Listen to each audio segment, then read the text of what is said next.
हमारे दरबारी सूत्रों ने हमें बताया कि यहाँ पर मान सिंह जी और राणा प्रताप की गुप्त मंत्रणा होने वाली है। हम चाहते हैं कि आप यहाँ छिपकर उनका एक एक शब्द सुने। पर राजमाता जी, राणा जी को कब पता चल गया कि हम यहाँ छुपे हुए तो वो तो सासों तक की आवाज को सुन लेते हैं।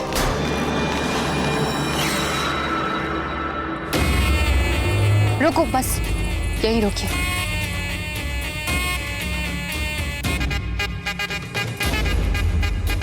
आप लोग जाइए, हमारी प्रतीक्षा कीजिए। हमें पूजा और ध्यान एकांत में करना है।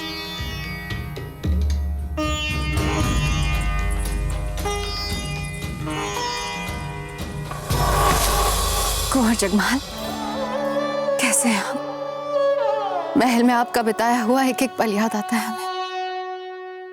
यहाँ सब कुछ ठीक है ना? सत्य बोले तो रानी माँ, हमारे कुछ समझ में नहीं आ रहा है। ऐसा लगता है कि इन लोग की गुप्त वार्ताएं जीवन भर चलती रहेंगी और हम इन उदयपुर के राजमहलों में वापस कभी नहीं आ पाएंगे। मूर्ख है यदि आप ऐसा सोच रहे हैं। सब कुछ ठीक ही तो चल रहा है यहाँ पर। क्या ठीक चल रहा है रानी माँ? एक तरफ वो शहंशाह अकबर अपने हाथ से हमारे सर पे मुकुट रखते हैं और दूसरी तरफ अब वो जा रहे हैं प्रताप के साथ पक्की मित्रता बनाने के लिए। आपका आवेग भरा व्यक्तित्व आपकी समझ के आड़े आ जाता है कुंवर जगमाल। इसीलिए अकबर आपसे अधिक हम पर भरोसा करते हैं। तो अकबर आप पे ज्यादा भरोसा करते? आपको कैसे पता? उन्होंने कोई पत्र भेजा था क्या आपको? भेजा है, क्योंकि वे जानते हैं कि हम अपने कान और आंख खुले रखते हैं। आपकी तरह बुद्धू नहीं बने बैठते। जैसे हमें यह पता था कि आप पिछोला झील के पास होंगे। मान सिंह प्रताप के सामने शांति संधि की शर्तें रखने वाले हैं। एकलिन जी,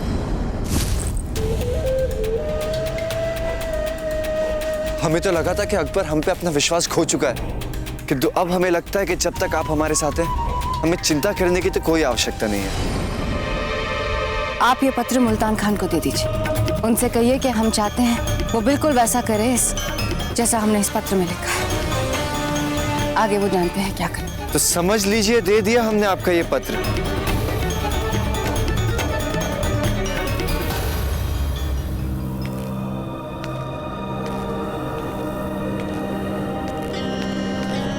जल्दी पढ़िए ना इस पत्र को और बताइए इसमें क्या लिखा है, क्योंकि रानी माँ ने हमसे कहा कि हमारी सारी समस्याओं का अंत इसी में है। इसमें लिखा है कि प्रताप और मान सिंह ने कल राजकीय भोज में शांति संधि के लिए गोपनीय बैठक का निर्णय लिया है, जिसमें दोनों ही पक्ष बिना हथियार के भाग लेंगे। अरे ये रानी माँ भी ना, इनके चक्कर ना हमें कुछ समझ में नहीं आते। अब कैसे अंत होगी हमारी समस्या? खत की इबारत के पीछे छिपे मायने को समझने की कोशिश कीजिए। प्रताप और उसके सभी दरबारी बिना हथियार के आएंगे वहां। हाँ तो अच्छा, तो अब हम समझे। मतलब प्रताप और उनके दरबारी बिना हथियार के होंगे वहां पे, किंतु आप लोग नहीं, क्योंकि आप प्रताप जैसे मूर्ख थोड़ी ना है। आप तो मुगल है और मुगल को तो सबसे अच्छे से आता है वादा करके भूल जाना। क्या कमाल के लोग हैं आप। हम तो भक्त हो गए आपके। अरे वाह, अब कल आएगा असली आनंद।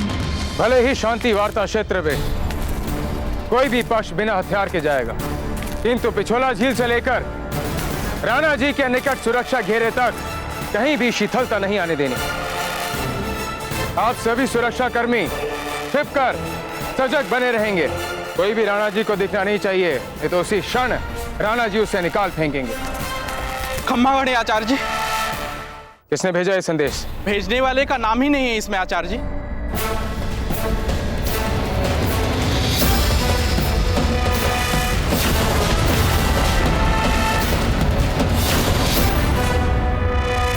इसी क्षण राणा जी को आवश्यक मंत्रणा के लिए सूचित किया जाए। शहंशाह अकबर, कितने और संदेश लिखवाएंगे हमसे? शांति वार्ता में हमले के आधार बुने जा चुके हैं। मुगल पक्ष से वार्ता स्थल पर कोई भी बिना हथियारों के नहीं आएगा। वार्ता के समय निश्चित रूप से राणा जी के प्राण लेने का प्रयास हो सकता है। आपका शुभचिंतक। हमें तो पहले ही पता था ये मुगल होते ही ऐसे हैं। शांत झाला जी, शांत हो जाइए झाला जी, शांत हो जाइए। संभवतः जिसने संदेश भेजा है वो कदापि नहीं चाहता कि मुगल और राजपूतों के बीच ये जो शांति वार्ता है किसी भी रूप में सफल हो। पर एक सोचिए ना, हस्ताक्षर के स्थान पर उसने शुभचिंतक लिखा है, अपना नाम नहीं लिखा। भला क्यों? वो क्यों नहीं चाहता कि हम उसका नाम जाने, उसकी पहचान जाने? उसने हमसे अपनी पहचान क्यों छिपाई है? और तो और ये संदेश जो है मुगल खेमे से आया है और हम भली भांति जानते हैं कि वहां ऐसा कोई भी नहीं जो हमारा हित चाहता हो। राणा जी, हो सकता है ये शक्ति सिंह जी हो। नहीं चुंडावा जी, नहीं। ये शुभचिंतक शक्ति सिंह कदापि नहीं हो सकते। यदि वे होते तो वे तुम्हें मुगलों का पक्ष क्यों लेते? क्यों जाकर उनसे हाथ मिला लेते? फिर भी आपके प्राणों के विरुद्ध हमारे लिए संकट संकेत क्या कम है? हम क्यों ना हो जाए हथियारों सहित सजग? क्योंकि हमने मान सिंह जी को वचन दे दिया और हमारा वचन हमारा धर्म। हम और हमारा दल शांति वार्ता स्थल पे बिना हथियारों के ही जाएगा, क्योंकि नियम बन चुके हैं, निर्णय लिया जा चुका है।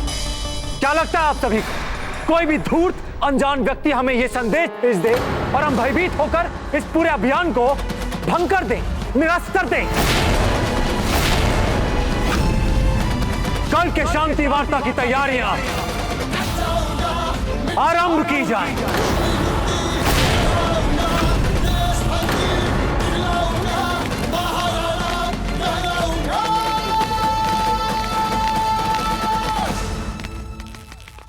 आचार्य, आप केवल मेवाड़ के महामंत्री ही नहीं, राणा जी के गुरु भी तो हैं। तो क्यों नहीं अपने शिष्य प्रताप को डांटकर अपनी बात मनवा लेते हैं?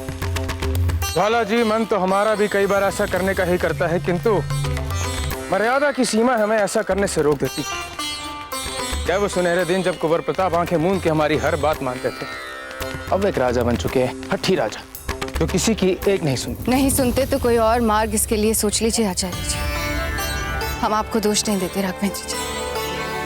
हम जानते हैं कि ना तो हम आपके विश्वास योग्य हैं, ना ही सम्मान योग्य, परंतु एक चीज तो समान है हम सब में, कि हम सब प्रताप की सुरक्षा चाहते हैं। यदि इस बात में कोई मतभेद नहीं है तो फिर इस कारण से तो आप हमारी बात सुन लेंगे ना। हम नहीं चाहते कि प्रताप को कुछ हो। यदि प्रताप को कुछ हो गया तो सच मानिए आचार्य जी, मेवाड़ की ही गौरवमयी विरासत नहीं बल्कि समूचे राजपूताने की गौरवमयी विरासत मिट्टी में मिल जाएगी। इसलिए हम आपसे प्रार्थना करते हैं कि आप राणा प्रताप को बचाने के लिए कुछ ना कुछ सोचिए। हम मुगलों पर विश्वास नहीं कर सकते। पहले उन्होंने जगमाल को बरगला लिया, फिर कुंवर शक्ति को बरगला लिया, सारे राज परिवार के साथ हाथ मिला लिया। मानते हैं कि कुंवर जगमाल तो बचपन से ऐसे थे, परंतु कुंवर शक्ति के साथ हाथ मिलाकर उन्होंने हम सबको आघात पहुंचाया है। और आप जानते हैं कि ऐसे कई आघात पहुंचा सकते हैं मुगल हमें। इसलिए हम आपके सामने हाथ जोड़कर विनती करते हैं कि कुछ ना कुछ कीजिए राघवेंद्र जी, राणा प्रताप को बचा लीजिए। हम आपको वचन देते हैं राजमाता, हम राणा जी के साथ कोई अनहोनी नहीं होने देंगे। हम मुगलों के हर प्रकार के षड्यंत्र के लिए पूर्ण रूप से तैयार हैं।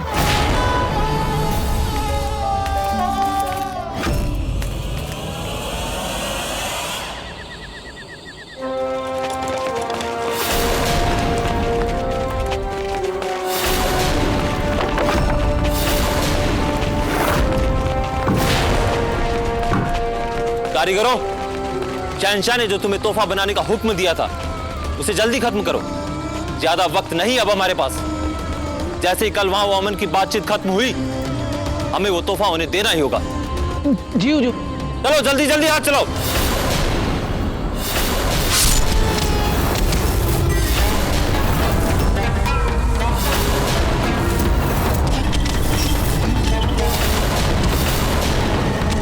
थोड़ी और फुर्ती दिखा सकते हो? बार बार नहीं मिलते ऐसे खुलेआम कत्लेआम करने के मौके। किस्मत से मिली है ये मुहिम। वैसे क्या है ये मुहिम, खुदा ही जाने। अब क्या है शहंशाह के जहन।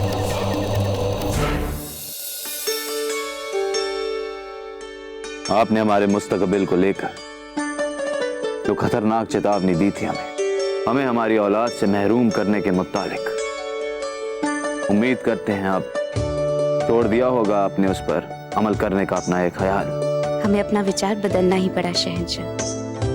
इतना अधिक प्रेम जो करते हैं आप इनसे कि इतने कट्टर शत्रु होने के बाद भी आपने प्रताप के साथ शांति संधि पर हस्ताक्षर करने का निर्णय लिया।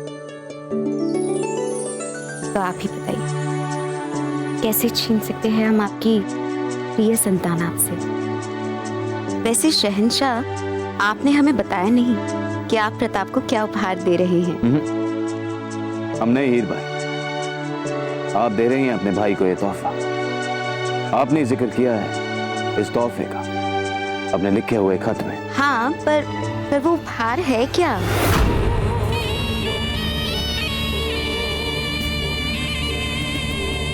जो तोहफा भिजवा रहे हैं हम प्रताप को, तो मेवाड़ की तवारीख बदल के रख देगा।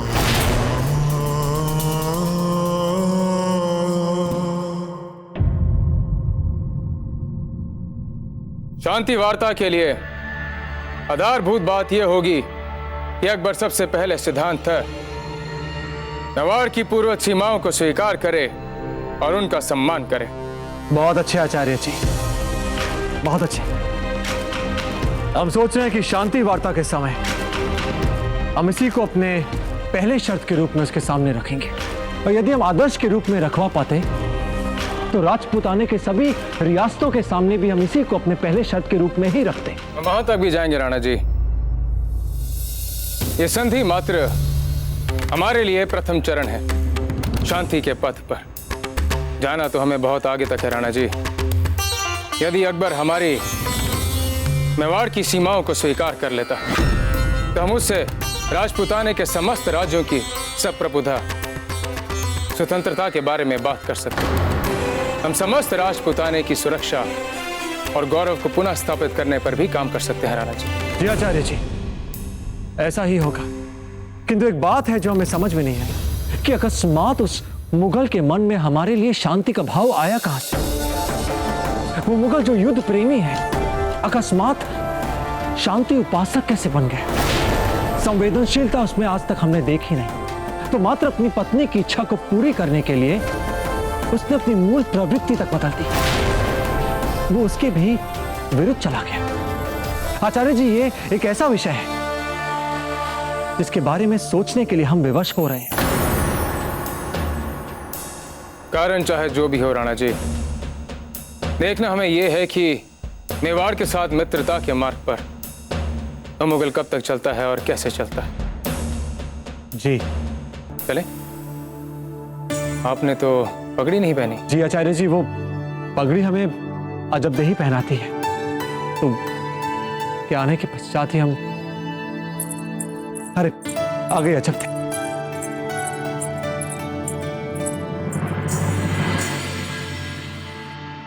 राणा जी आप आ जाइए, हम तब तक देखते हैं कि हमारे सामंत और दरबारी तैयार हैं भी या नहीं। वैसे राणा जी, अकबर को छोड़ें, दाम्पत्य जीवन में आप भी इतने संवेदनशील और भावुक हैं नहीं जितने कि आप प्रतीत होते।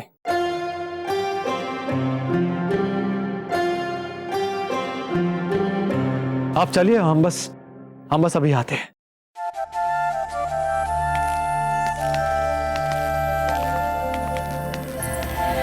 क्या कह रहे थे आचार्य जी?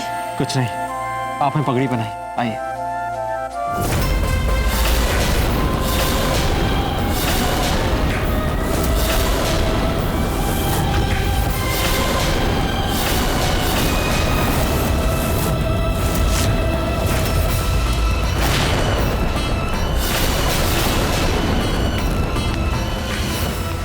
अरे बस भी करी डूडा जी, कितना घुमाएंगे आप हमें?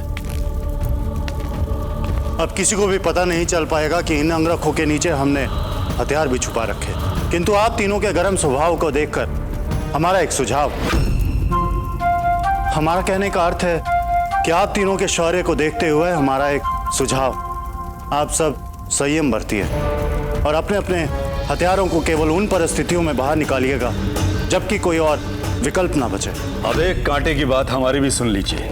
कहिए। ये नियम, ये वचन नगर वालों के लिए हैं। हम नहीं मानते इनको और हम भील हैं। हम केवल अपने जंगल के नियमों को मानते हैं। अगर किसी मुगल ने चालाकी की तो महादेव की सौगंध उसी स्थान को हल्दी घाटी बना देंगे। किसी को जीवित नहीं जाने देंगे, सबके प्राण ले लेंगे। किंतु पुंजा जी,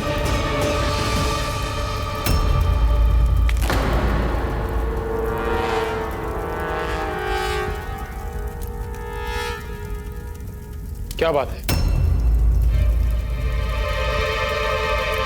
कुछ नहीं आचार्य। तो फिर चलें? जी आचार्य।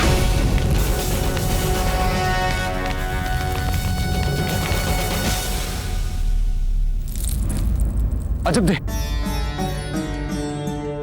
आप ठीक तो है ना? आइए।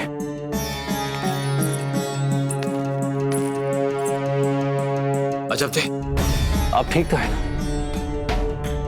कोई है? राणा जी, किसी को बुलाने की आवश्यकता नहीं है। हम बिल्कुल ठीक है। अजब दे, कैसे ठीक हैं आप? आप हर पल इस राजमहल में सबका ध्यान रखती हैं, अपना ध्यान रखना भूल जाती हैं। ये बिल्कुल उचित नहीं है। राणा जी, आप हैं ना हमारा ध्यान रखने के लिए। हमेशा तो आप ही हमारा ध्यान रखते हैं। क्योंकि आप हमारे लिए बहुमूल्य हैं। और आप हमारे लिए बहुमूल्य हैं। इसीलिए हम आपके लिए एक उपहार लाए हैं। उपहार?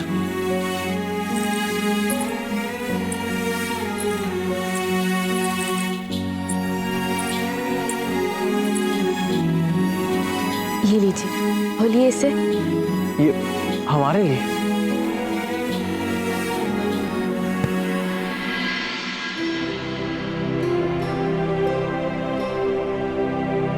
अजब नहीं, ये उपहार हमारे लिए? हमें कुछ समझ नहीं आ रहा है। अरे हमें नहीं लगता कि आपको हथियार लिए बिना मुगलों से जाकर बात करनी चाहिए। और वैसे भी ये आपके वस्त्र में कहीं भी छुप जाएगा। अजब दे, हम मेवाड़ नरेश हैं। हमारा वचन हमारा धर्म होता है। हम यूं ही अपने वचन को भंग नहीं कर सकते। हमने मान सिंह जी को वचन दिया है। नहीं नहीं, ये उचित नहीं होगा।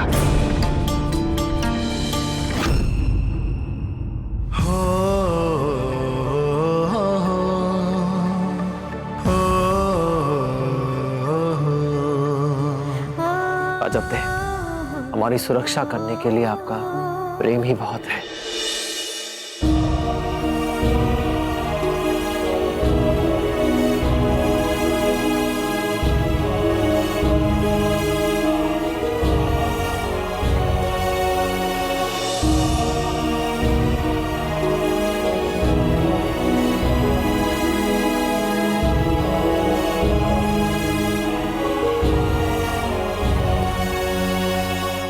खम्बा घड़ी राणा जी, राजमाता जी पधारी आपसे मिलने हुकुम।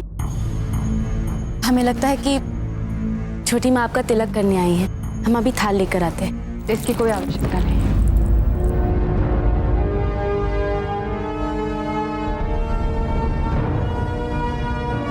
हम आपसे ये कहने आए हैं कि आज हम आपका तिलक नहीं करेंगे।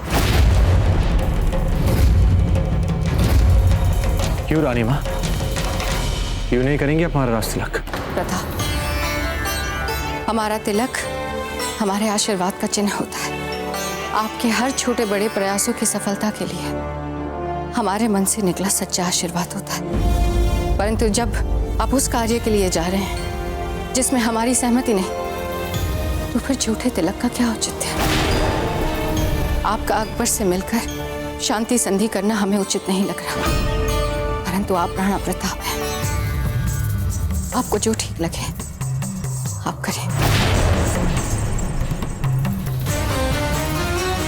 छोटी माँ, आपको ऐसा क्यों लग रहा है कि आपके मन में कोई संशय, कोई भय? चित्तो, क्या आपके दाजीराज भी यही चाहते थे सब लोगों को लगता है कि उनकी मृत्यु उनकी बीमारी के कारण हुई है, परंतु हम कहते हैं कि जब जगमाल ने चित्तौड़ अकबर को दे दिया तो उसी आघात से आपके दाजीराज की मृत्यु हुई है। और आप उसी अकबर के साथ शांति संधि पर हस्ताक्षर करने जा रहे हैं। आपने चित्तौड़ वापस मांगा। यदि आपके दाजीराज की अंतिम इच्छा का कोई सम्मान है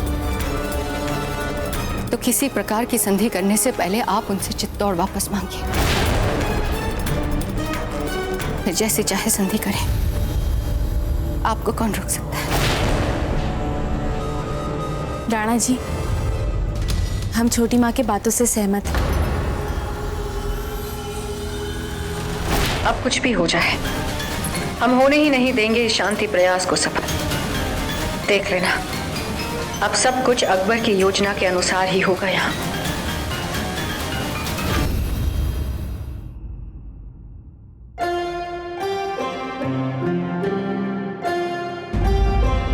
सीधे सीधे खड़े रहिए झाला जी।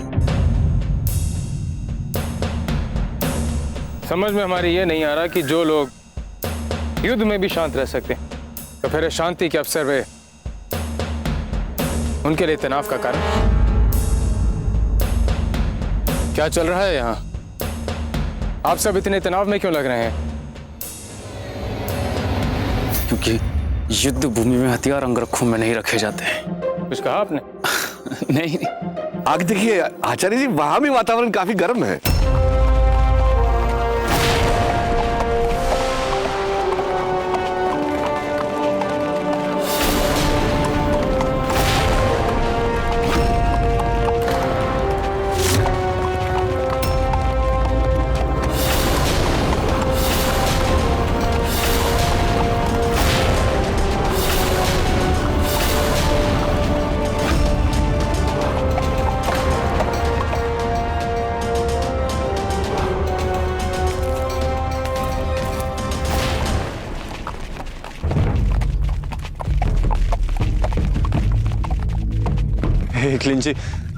एक लिंजी हालतू चल, हालतू आई भला कुट, हालतू हालतू चल, हालतू आई भला कुट, हालतू। बस एक बार हमें बचा लो। हाँ, हम प्रण लेते हैं कि यदि इस बार आपने हमारे प्राण बचा लिए तो अगली बार से कभी भी शेर के मुख में हाथ नहीं डालेंगे हम। क्या है ना, अब आप मुगलों की तरफ आ गए, इसीलिए समस्याएं बहुत होंगी आपके लिए। कैसी समस्या था तो भाई? क्या है ना कि अब राजपूतों के देवी देवता बोलेंगे कि इनको बचाने के लिए मुगलों के देवी देवता आएंगे, और मुगलों के देवी देवता सोचेंगे कि ये मामला तो राजपूतों के देवी देवताओं का है। समझ रहे ना आप? एक तो पहले से हम इतना डरे हुए हैं, और ऊपर से आप ये सब बातें बोल के हमें और डरा रहे हैं।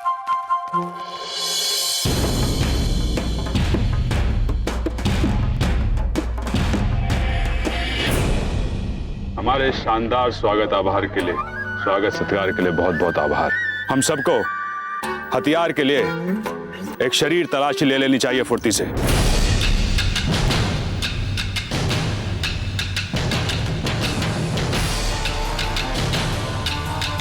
मान सिंह जी, हम राजपूत हैं, अपने वचन के पक्के।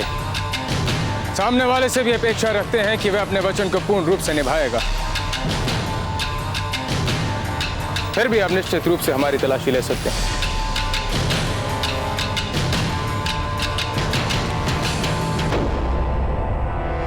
चलिए, हम अपने संदेहों से अधिक आपसी विश्वास पर कर लेते हैं आज भरोसा।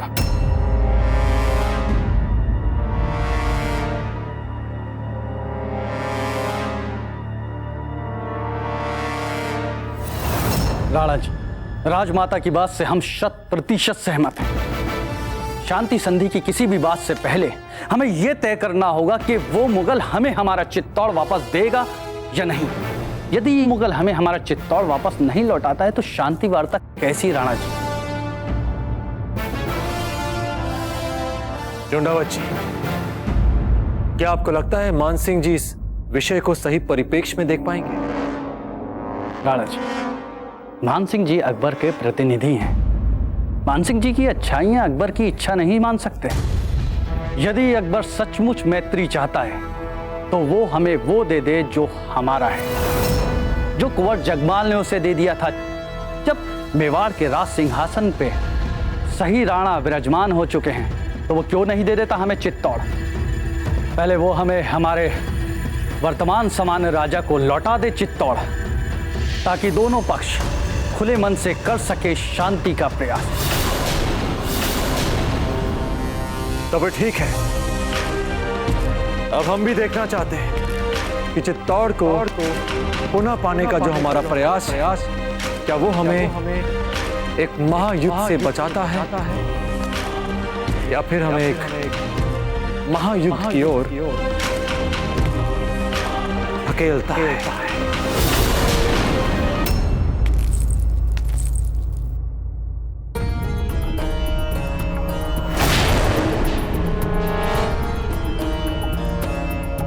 राणा जी क्यों नहीं आए अब तक?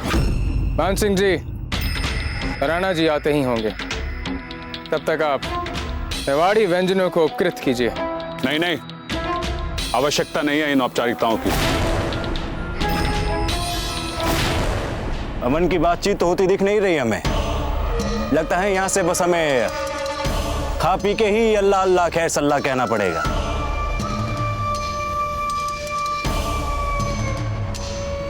आपका हमेशा निराशावादी दृष्टिकोण ही क्यों होता है हर बात में? हम सब यहाँ एकत्रित हुए हैं कि प्रयास किए जाएं शांति के लिए, आपसी लाभ के मुआहदे के लिए। अगर आप ऐसे ही नकारात्मक सोचेंगे तो कैसे कर पाएंगे हम ये सब? ऐसा लगता है कि अकेले आप ही अमादा है अमन के लिए। क्या मतलब? देख लीजिए, अपने चारों ओर नजर घुमाइए, आप खुद समझ जाएंगे हम क्या कहना चाहते हैं।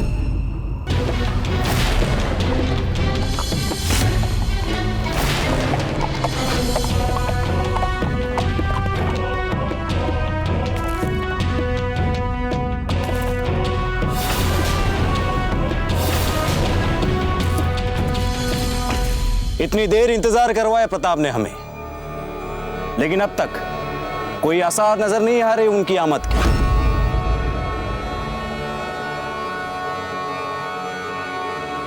प्रताप क्यों नहीं आ रहे आचार्य जी? मान सिंह जी, हम भी तब से आपके समक्ष ही बैठे हैं। चुंडावत जी आ गए हैं, वही हमें बताएंगे राणा जी के विलंब का कारण।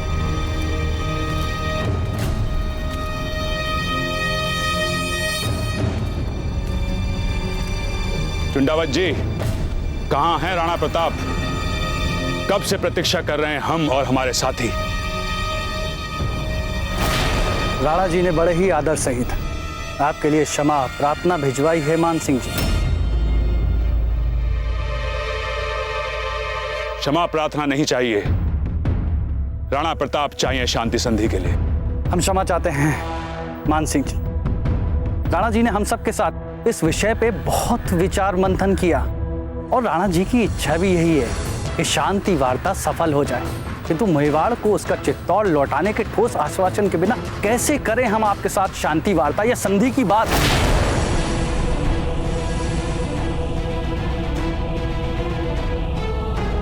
बस यही एक छोटी सी अड़चन आ रही है। चित्तौड़ भी लौटाया जा सकता है मेवाड़ को वापस, किंतु इसे कैसे पूर्व शर्त बनाया जा सकता है किसी भी शांति वार्ता के आरंभ होने से ही पहले।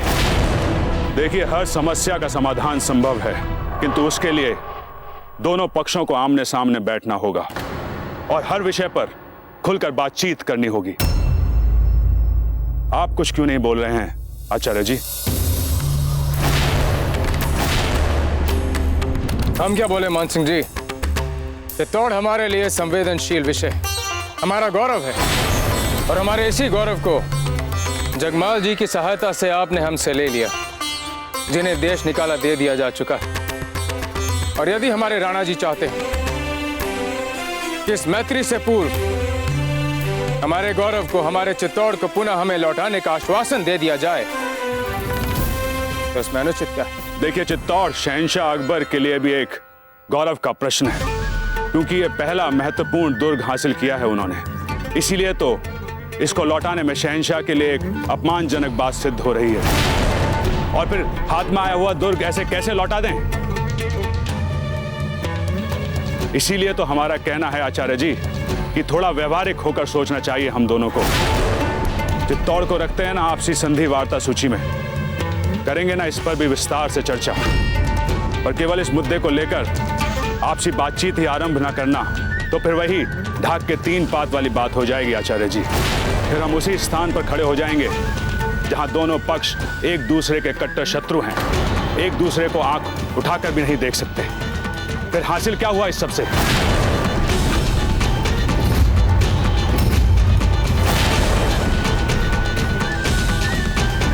आपका पक्ष हमें राणा जी के समक्ष रखना होगा। तो रखिए ना आचार्य जी, कम से कम शांति वार्ता आरंभ तो होगी।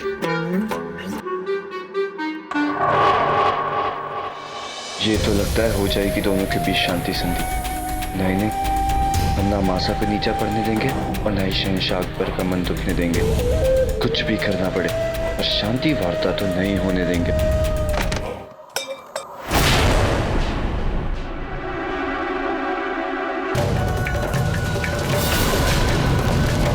अरे अरे देखो, इनके पास तलवार है।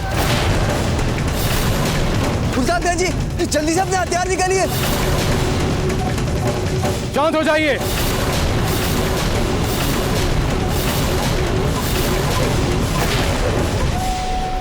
प्रतीत होता है कि दोनों पक्षों की इस शांति वार्ता में, इस मैत्री में कोई रुचि नहीं। लग तो ऐसा ही रहा है आचार्य जी। आइए चलते हैं वापस। अच्छा हुआ जो आपने चित्तौड़ नहीं दिया, क्योंकि शहंशाह अकबर ने हमें वचन दिया है कि उस पर सिर्फ हमारा अधिकार है। चुंडावत जी, हमारी बुआ सा हीर बाईसा ने राणा जी के लिए संदेश लिखा है। हो सके तो आप स्वयं उनको दे दीजिएगा। शक्ति सिंह जी,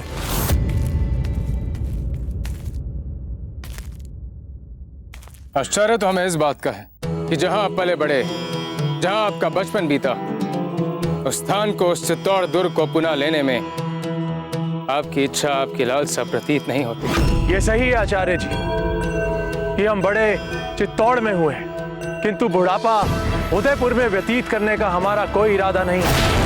आगे का जीवन व्यतीत करने के लिए आगरा अधिक उपयुक्त लगता है हमें। चलते हैं।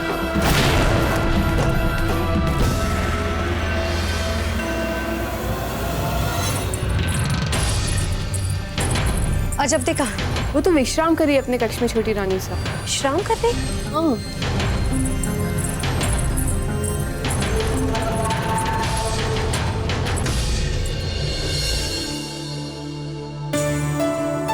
क्या बात है अजब दे? क्या हो गया आपको?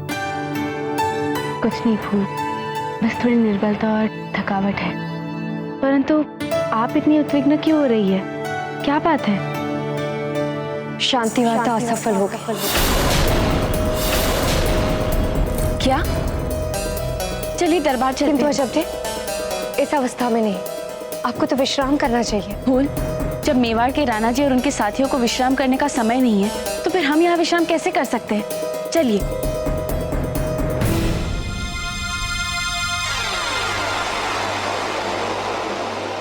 हम भी मुंह तोड़ उत्तर दे सकते हैं उन मुगलों को। समझते क्या है वो लोग अपने आप को?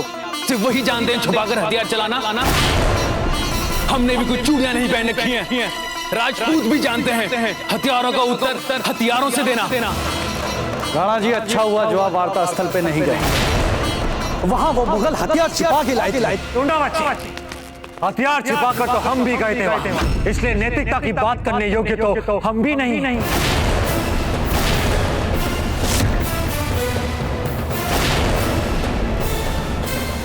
भूल हमने भी की।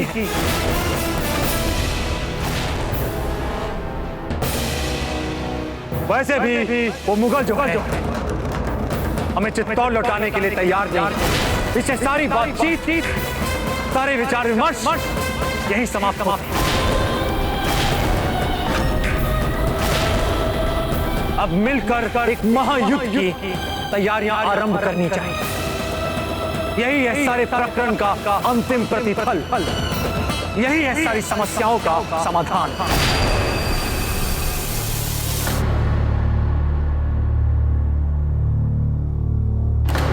राणा जी, मानसिंह जी जाते जाते हमें ये पत्र दे गए थे।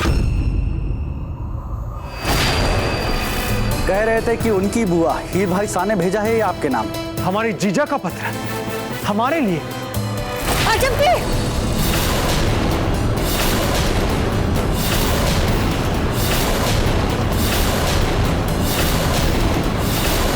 जब्दे क्या हो? जब्दे। अजब्दे, दरबार अभी यही स्थगित किया जाता है।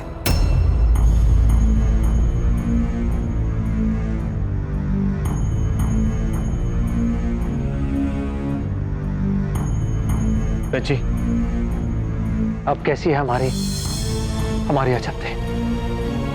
क्या हुआ है अजब्दे को? वो अब ठीक है ना? बहुत अधिक तो इस समय हम नहीं बता पाएंगे राणा जी।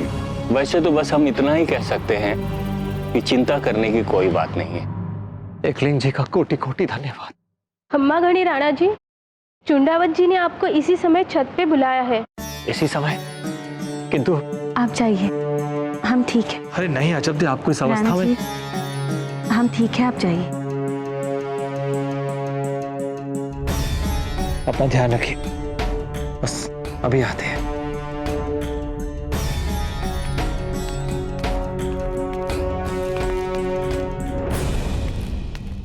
क्या बात है चुंडा बच्चे?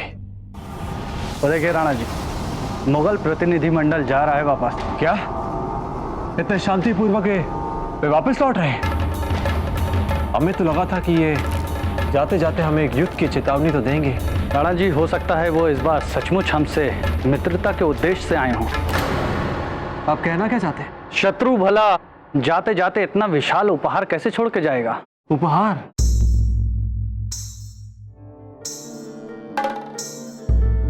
राणा जी, तनिक इस पे की हुई नक्काशी को तो देखिए। यह अवश्य ही आगरा के सर्वश्रेष्ठ काश्तकारों के दिन रात किए गए श्रम का फल प्रतीत होता है। भला वहां आगरा में ऐसा कौन है जिसके मन में हमारे लिए इतना अगाध प्रेम है, जो हमारे लिए इतना भव्य और विशाल उपहार छोड़कर जाए? नहीं नहीं नहीं। क्या हुआ राणा जी? चुंडा बच्ची, हमारे जीजा हीरबाई शाह ने हमारे लिए बहुत महत्वपूर्ण संदेशा भेजा है ना? हाँ, हो सकता है इससे इस उपहार के बारे में कुछ विस्तार से पता चल जाए।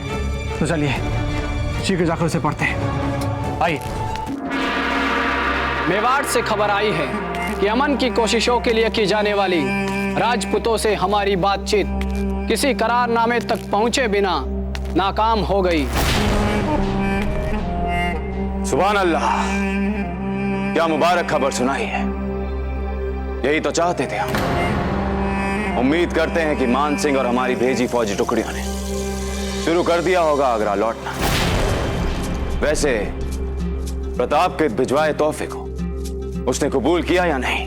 उसके मुतालिक भी शहंशाह बहुत जल्द खबर आ जाएगी हमारे पास। दादा भाई प्रताप को उनकी बहन हीर का सादर प्रणाम। आपको यह बताते हुए हमें हार्दिक प्रसन्नता हो रही है दादा भाई कि पहली बार हमारे प्रयासों से शहंशाह ने युद्ध का मार्ग छोड़ शांति के पथ पर चलने का प्रयास किया है। इसके लिए श्रेय हम आपके होने वाले भांजे को देना चाहेंगे।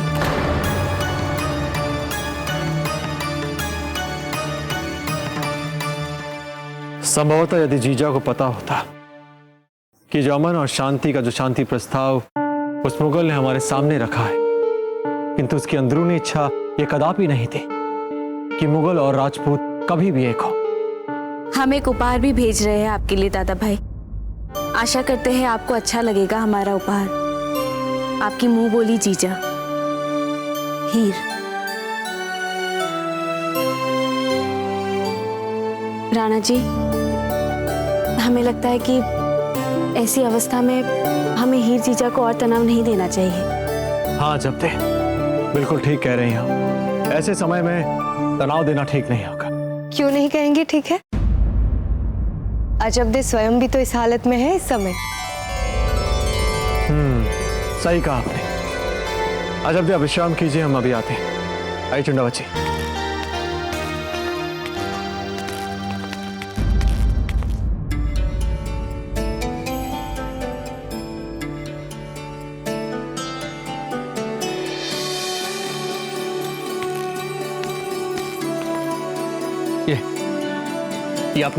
ये ये आपने अभी क्या कहा फूल?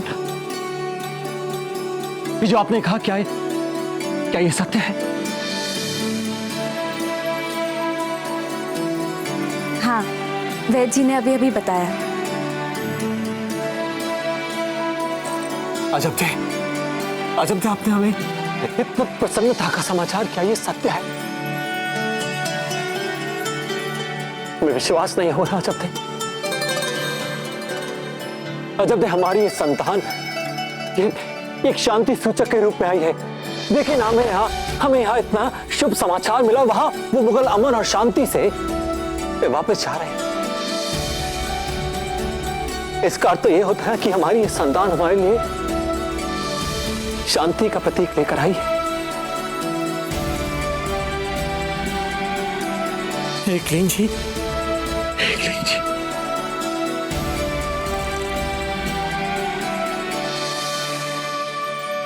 एकलिंग जी, कोटि कोटि धन्यवाद आपका।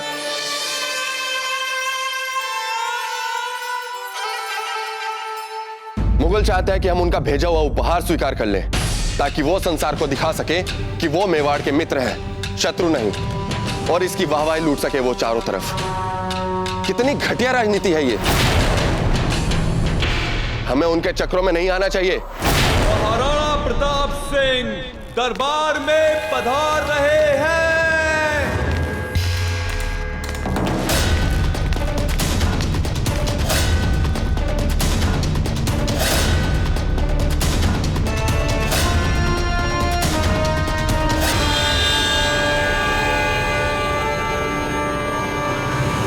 हम अपने होने वाले संतान के आगमन के इस शुभ समाचार के साथ साथ समस्त मेवाड़ में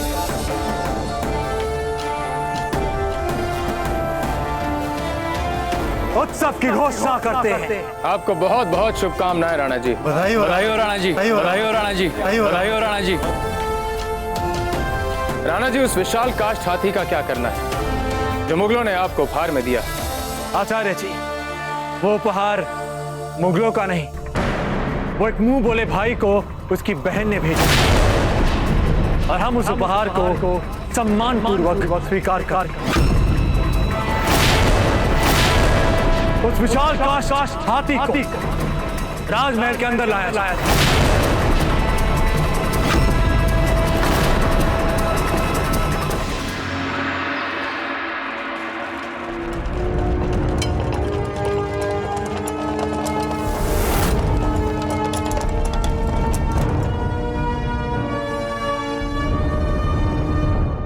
और हमने देखा कि दासी के कान में सिर्फ एक ही बाली थी। तभी हमें पता लग गया कि हो ना वो एक दासी विष कन्या है। अरे वाह, शौर्य और बुद्धि चातुर्य दोनों ही गुण हैं आप तो बिल्कुल अपने दाजी राज पे गए हैं। जब वे छोटे थे तो ऐसे ही थे। तो बताइए हमें दाजी राज के बचपन का कोई वीर भरा स्मरण। अमर सिंह जी फिर कभी सुनाइए। नहीं छोटी माँ, बताइए ना। जब आपके दाजी राज छोटे थे तो उन्होंने अफगानों को हराया था। और पता है आपको, उन्होंने मुगलों को भी धूल चटा दी। तो बताइए ना छोटी माँ, दादी राज हमारे साथ ऐसे दोहरे और मापदंड क्यों अपनाते हैं? नहीं अमर सिंह जी, ऐसा नहीं बोलते। भला हम ऐसा क्यों ना बोले? वे हमने बचपन में क्या कुछ नहीं कर लिया, और जब हमारी बारी आती है हमें हमेशा रोक लेते हैं। हमने कहा कि अगर युद्ध में नहीं तो कम से कम मुगल प्रतिनिधि मंडल से तो मिल लेने दीजिए, पर नहीं। ठीक है अमर सिंह जी, हम आपके दाजी राज से बात करेंगे। हम कहेंगे उनसे कि हमारे अमर सिंह जी महान शूरवीर हैं, उन्हें अस्त्र धारण करने दें और युद्ध में भी जाने दें। पर दादी राज आपकी बातें भी ऐसी ही सुनते हैं जैसे माँ की सुनते हैं। ये अजब देवी ना, उसकी बुद्धि। क्या हुआ छोटी माँ? क्यों नहीं, वो हमारी बात भी सुनेंगे। चलिए आइए। क्या करे क्या ना करे, कुछ समझ में नहीं आ रहा। उत्तेजना इतनी है कि संभाले नहीं संभाल रहे। इस हाथी को लेकर मन ऐसा उत्तेजित है कि सब कुछ बदलेगा। हमारे सपने, जगमाल के सपने सब सफल होंगे। खम्मा घणी मासा,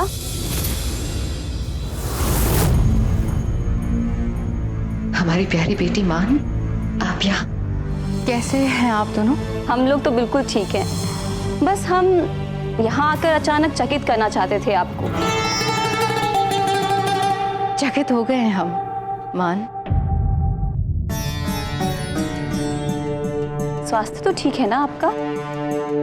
हमारे स्वास्थ्य को क्या होगा, बिल्कुल ठीक है। लगता है अचानक हमारा यूं यहाँ आना आपको अच्छा नहीं लगा। फिर कर दी ना मूर्खतापूर्ण बातें। क्यों ऐसा सोचती हैं आपका आना हमें क्यों अच्छा नहीं लगेगा?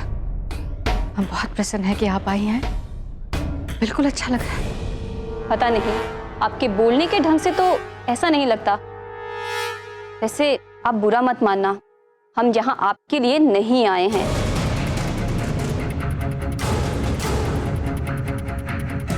हम जानते हैं। जैसे हम जानते हैं कि आपका सारा स्नेह, आपका सारा प्रेम बस भाई जगमाल के लिए ही होता है।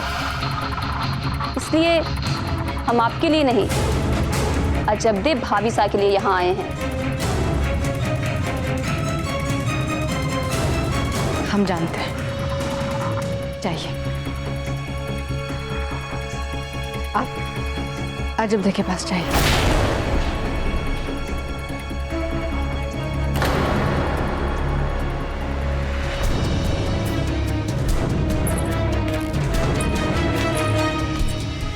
एक लीजिए, किसी तरह ये अभियान सफल हो जाए।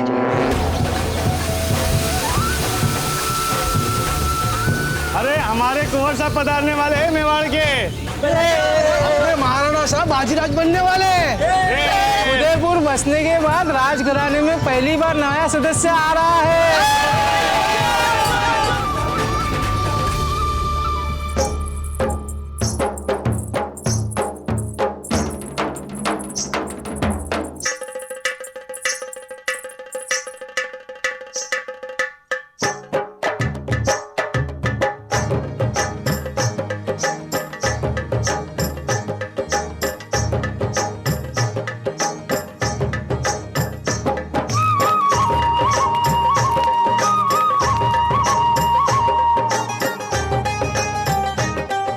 अमर सिंह जी, अब आपके पास अधिक समय नहीं है।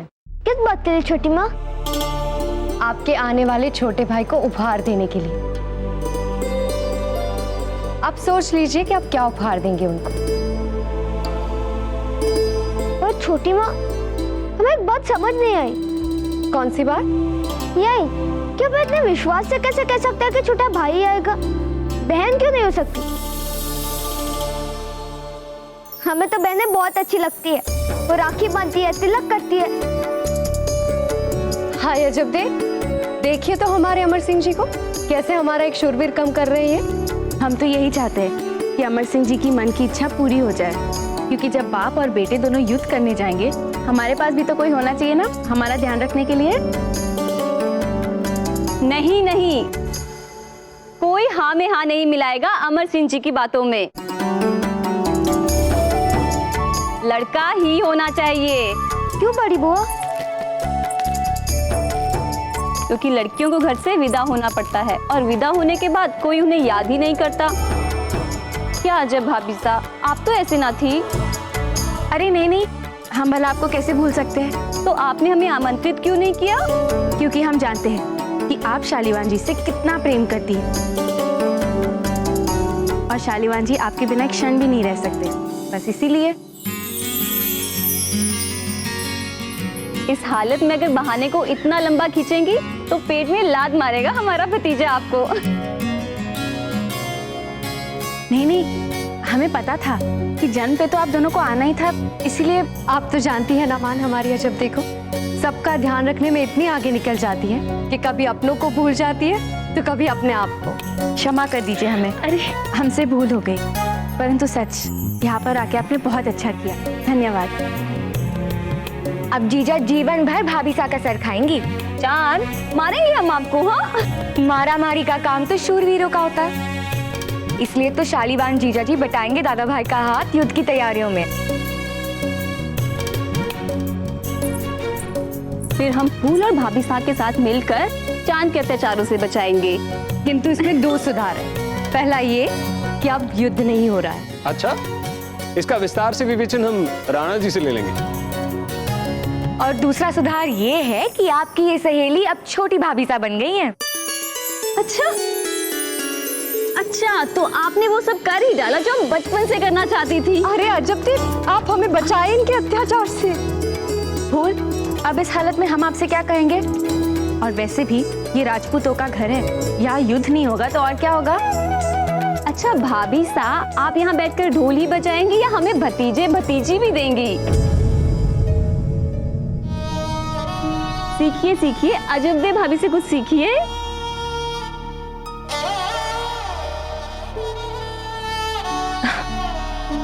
हमारी गोद भरे के अजब की बात तो एक ही है ना। अरे ऐसे कैसे? सबको अपनी अपनी मेहनत करनी ही पड़ती है।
शहंशाह, हमें अभी अभी समाचार मिला कि प्रताप की रानी अजबदे फिर से मां बनने वाली है। देखिए, इसलिए हमने उनके लिए प्यारा सा पालना मंगवाया, उनकी होने वाली संतान के लिए उपहार स्वरूप। क्या बात है शहंशाह, आप कुछ परेशान लग रहे हैं? हम सिर्फ आपके लिए परेशान हैं हीर। हम डर रहे हैं कि जो खुलूस और मोहब्बत आप प्रताप और उसके खानदान के लिए महसूस करती हैं, हमें नहीं लगता है उनकी तरफ से आपको मिलने वाला है ऐसा कोई माकूल जवाब। क्या? जी, प्रताप ने ठुकरा दी है हमारी अमन के करार वाली तजवीज। नहीं, ऐसा नहीं हो सकता शहंशाह। आप चाहें तो खुद पूछ सकती हैं अपने भतीजे मान सिंह से मामले के तमाम तफसीलात। पहुंचने वाले हैं वो आगरा। होने वाली अफसोस की बात तो ये है कि प्रताप शिरकत तक नहीं करने आया अमन के होने वाली इस बैठक में। हे भगवान, प्रताप ने ऐसा किया? जी, हीर, सिर्फ आपके कहने पर पहली बार हमने अमन के लिए इस पैगाम को और मुकम्मल तजवीजों के साथ अपने लोगों को भेजा। सिर्फ पहली बार आपके कहने पर शहंशाह हिंद ने इस कदर किसी पर दरियादली दिखाई है और नतीजा प्रताप के मुआहदे के लिए भेजा हमारा सियासी करारनामा है और आपके खुलूस और मोहब्बत से लबरेज इल्तिजा दोनों को ठुकरा दिया उसने। इस बार तो सिर्फ आपके कहने पर हमने बेइज्जती का जहर पी लिया है। और अब आप कसम खाइए कि फिर कभी हमारी औलाद के नाम पे हमें मजबूर नहीं करेंगे ऐसा कोई काम करने के लिए। हम खुद से नजर नहीं मिला पा रहे। आप कसम खाइए ही।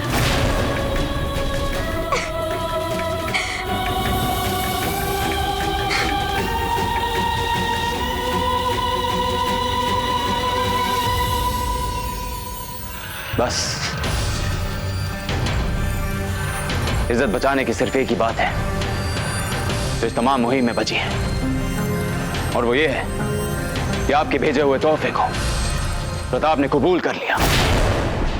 हो सकता है कितने बड़े और नायाब तोहफे को देखकर मुमकिन न लगा उसे इसको मना करना। अब कोई उम्मीद अगर बची है तो फकत इस तोहफे से ही बची है। आपको अभी भी प्रताप से शांति की आशा है? नहीं नहीं, हमें तो उम्मीद है तो फिर जंग की।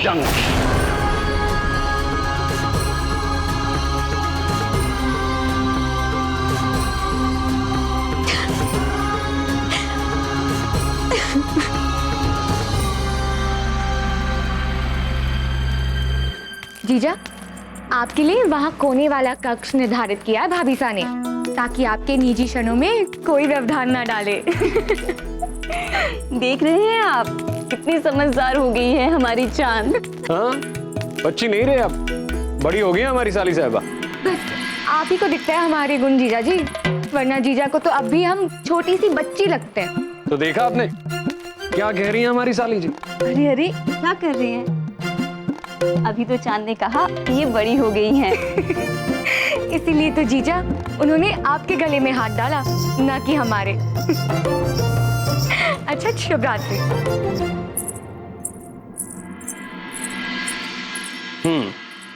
तो हम भी चलें? अरे अरे, क्या कर रहे हैं आप? कोई देख लेगा। अच्छा, फिर देख लेने दीजिए। ये कुछ तो शर्म कीजिए। अरे क्या शर्माना, ब्याह कर लाए हैं आपको।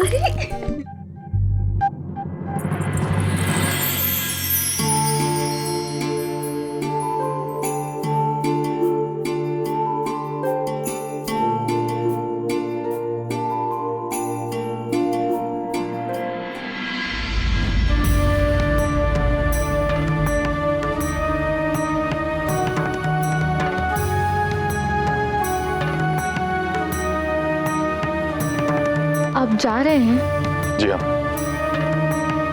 यहाँ फिर से लौटने के लिए।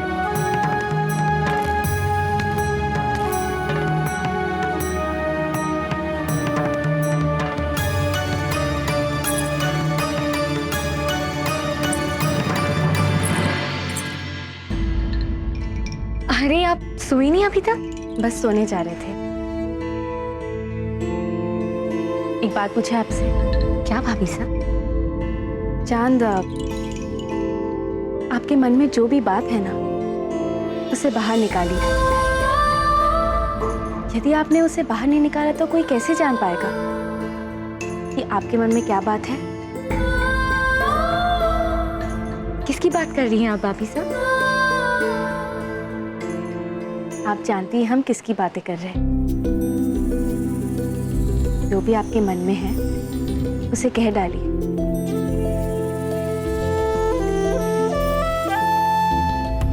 भाभी साहब, आप हमारे मन की हर बात जानती हैं। वही तो समस्या है कि हम आपके मन की हर बात जानते हैं। धीरे बोलिए भाभी साहब, अगर दादा भाई ने सुन लिया तो। वही तो, देखिए आपके दादा भाई को जानना बहुत आवश्यक है।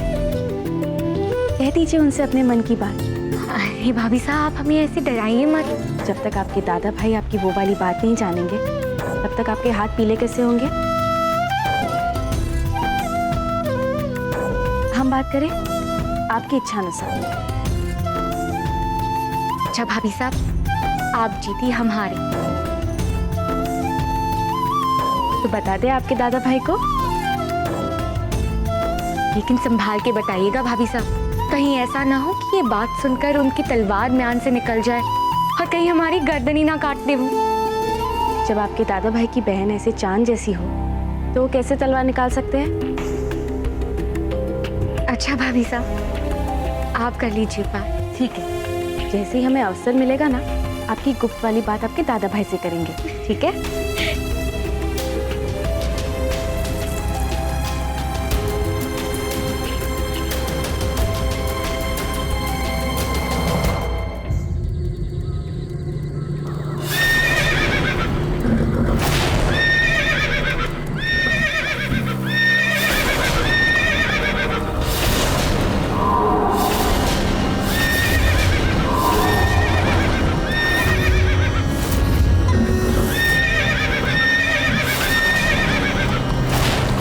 ये हाथी भी लकड़ी का इंसानी गोश्त होता तो कितना मजा आता।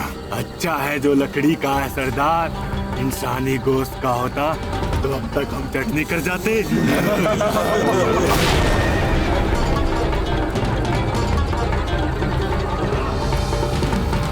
आलमपना की खास मुहिम है, कोई गलती नहीं होनी चाहिए।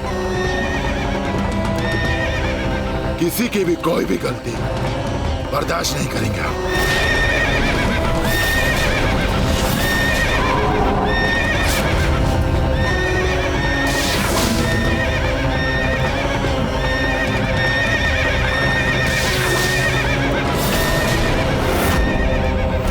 ऐसा साहिल घोड़ा है ये, इन्हें नाते ही जा रहा है, इन्हें नाते ही जा रहा है।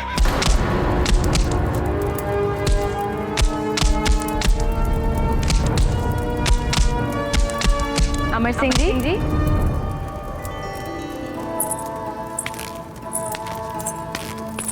माँ, आपका भाई?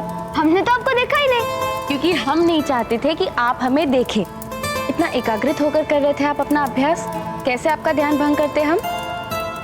वैसे हमें ये बताइए कि कब से चल रहा है आपका ये गुप्त शास्त्राभ्यास?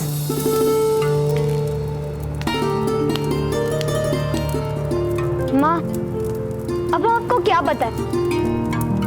हमारी तो योजना ही थी गुप्तवाद, पर जब आपको पता चल गया तो भला हम आपसे क्यों छुपाए? माँ, जब से हमें पता चला कि हमारी बहन आ रही है ना, हमने उसी दिन से शास्त्राभ्यास और मालाभ्यास करना शुरू कर दिया। क्यों? क्या क्यों? हम दादा भाई बनने वाले हैं उनके, और हमारी बहन का दादा भाई निर्बल कैसे हो सकता है? हम तो इनके लिए एक ऐसा दादा भाई बनना चाहते हैं जिस पे उन्हें गर्व हो, और इसके लिए हमें थोड़ा श्रम तो करना पड़ेगा ना। वाह अमर सिंह जी वाह, जो अब तक इस संसार में आई भी नहीं है, उसके लिए आपके पास इतना समय है, और जो दिन भर आपके बारे में सोचती रहती है, आपकी प्रतीक्षा करती है, उस माँ के पास आपके लिए बिल्कुल समय नहीं। अब आप हमें रुलाएंगे क्या?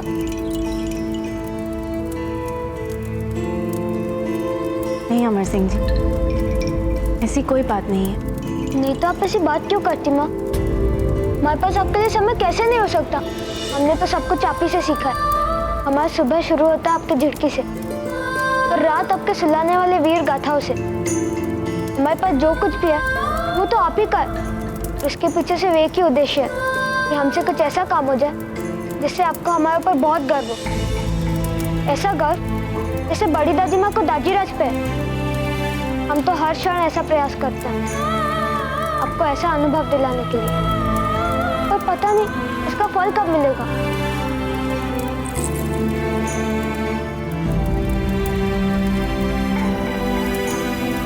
अमर सिंह जी, आप अवश्य ही ऐसा कुछ ना कुछ करते हैं जिससे हमें आप पर गर्व होता है। क्या बात है माँ? हमें स्वयं नहीं पता अमर सिंह जी कि बात क्या है।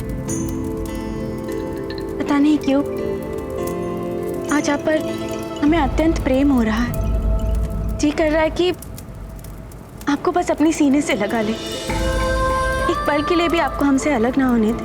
माँ, बोला हम आपको छोड़ के कहाँ जा सकते हैं?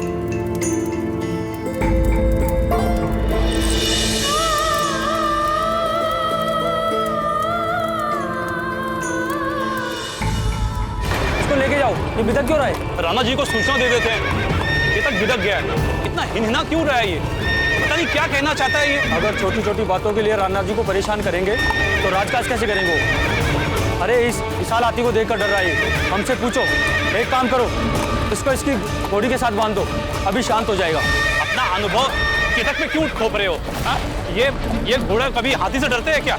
मानव है क्या ये? वरिष्ठ कौन है? आप हो, तो बांध दो चुपचाप इसको इसकी घोड़ी के साथ। चलो चल चल।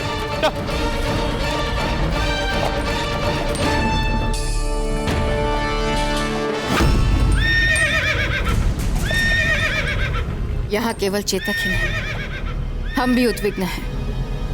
नहीं सहन हो रहा है हमसे ये उत्सव, ये खुशियाँ। राणा प्रताप, जितनी पीड़ा आपने हमें दी है उससे कहीं अधिक पीड़ा हम आपको देंगे। अब और नहीं होती प्रतीक्षा, उस सुखदायी क्षण की।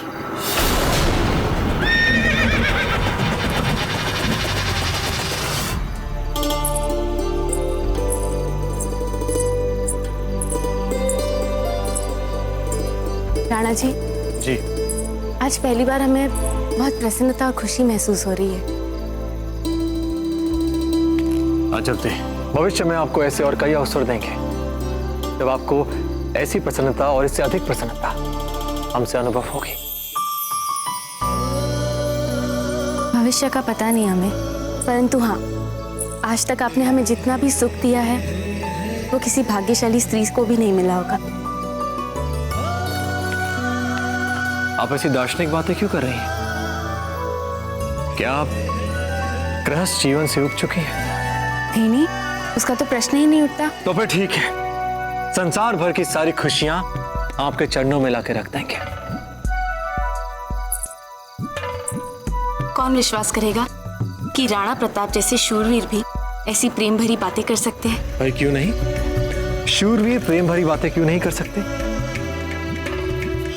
सचमुच अजब थे। हर रात सोने से पहले हमारे मन में यही विचार आता है जो हमें इतना उद्वेलित करता है कि आपने हमें इतना कुछ दिया, प्रेम, सम्मान, इतना कुछ, और बदले में हम आपको इतना कम दे पाए। फिर भी आपकी ओर से ना ही कोई शिकायत, ना ही कोई उलाहना, हमारे प्रति कुछ भी नहीं। अरे वाह, राणा जी सोने से पहले हमारे बारे में सोचते हैं, इससे अधिक हम क्या मांग सकते हैं? लेकिन शब्दों के खेल में आपसे जीतना अत्यधिक कठिन है, हम जानते हैं। किंतु आज हम आपको सरलता से जीतने नहीं देंगे। जो भी आपके मन में है मांगिए, अपने होने वाली संतान की प्रसन्नता में जो भी मांगना है मांगिए, खुलकर मांगिए, हम सब देंगे आपको। ठीक है, आप कहते हैं तो हम दो बातें मांगते हैं आपसे। अभी तक कुछ नहीं कह रही थी, अभी दो बातें। इसे कहते हैं भीषण गति वाला विकास।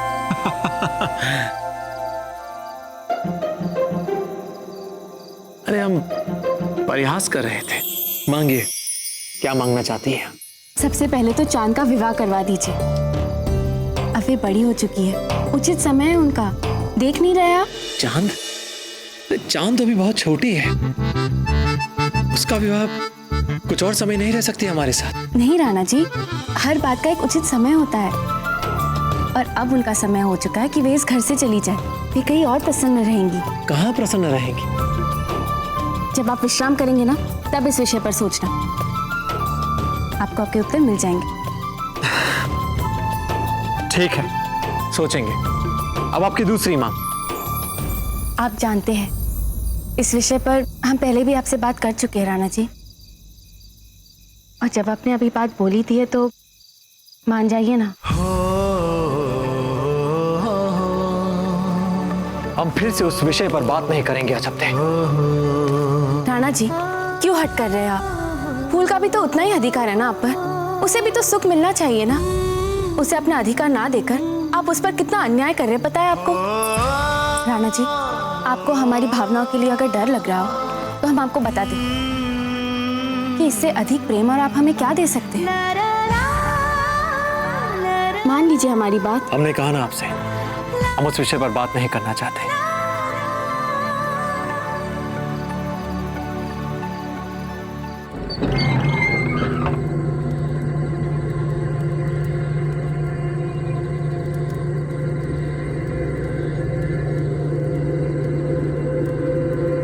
उत्सव के बाद महल के पीछे बहुत कचरा जम गया। सफाई कर्मी कल सवेरे तक आएंगे। यदि रात भर कचरा वहीं पड़ा रहा तो आप सब तो जानते हैं ना कि राणा प्रताप स्वच्छता को लेकर कितने जागरूक हैं। यदि सवेरे से पहले उनकी दृष्टि में आ गया ना ये सब कुछ, तो आप जानते हैं कि वे कितने क्रोधित हो जाएंगे। जी अभी कचरा साफ करवा देता हूँ, चलो।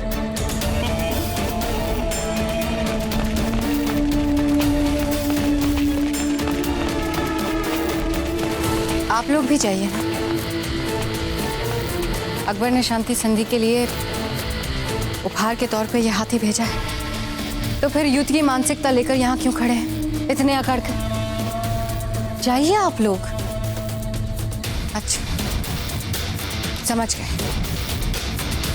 आपके पद के अनुरूप छोटा काम है ना ये? कोई बात नहीं, हम जाकर उनका हाथ बता देते हैं। नहीं नहीं राजमाता, हमें और लज्जित ना करे, हम जा रहे हैं, चलो।